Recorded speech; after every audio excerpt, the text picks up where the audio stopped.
This week's Parsha is Parsha Bereshit, which is a wonderful place to start something new. It's the beginning, the very first Torah portion, the first Parsha of the book of Genesis and of the whole Bible, the whole Torah in general. And while I'm not a rabbi or a scholar, I have some nice ideas on the Parsha that I'd love to share. I've been studying the Parsha for a couple of years every Shabbat, and I'm excited to share and to learn with you. The lesson I want to focus on in this week's Parsha in Bereshit is a lesson about how we can find the Garden of Eden in everyday life.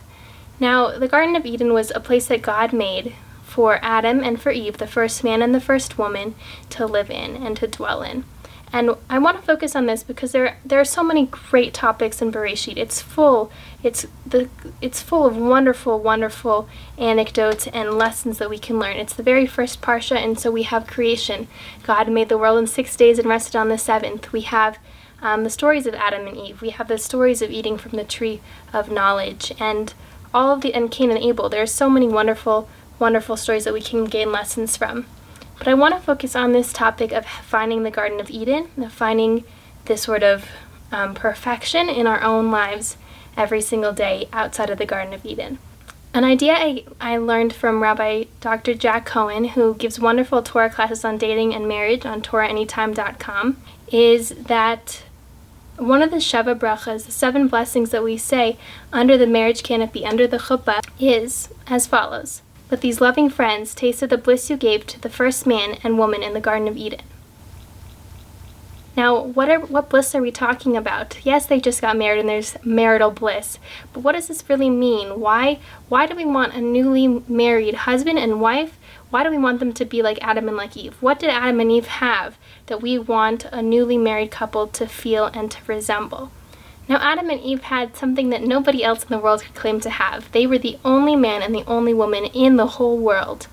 Just the two of them. And, we say like, oh, when I'm with you, I feel like we're the only ones in the world. But truly, Adam and Eve were the only people in the world. Now, because of that, and not only because of that, but because of that, they only looked at each other. Adam only looked at Eve, Eve only looked at Adam. And they realized that God made them for each other and destined them for each other. And for that, their eyes weren't straying. They weren't looking at other men and other women. Now, if we could pretend with our own spouses that we're the only women or the only men alive, think about how beautiful and how refreshing that could be, because there would be no such thing as, oh, he was looking at her, oh, she was looking at him in a way that their eyes were straying and wandering.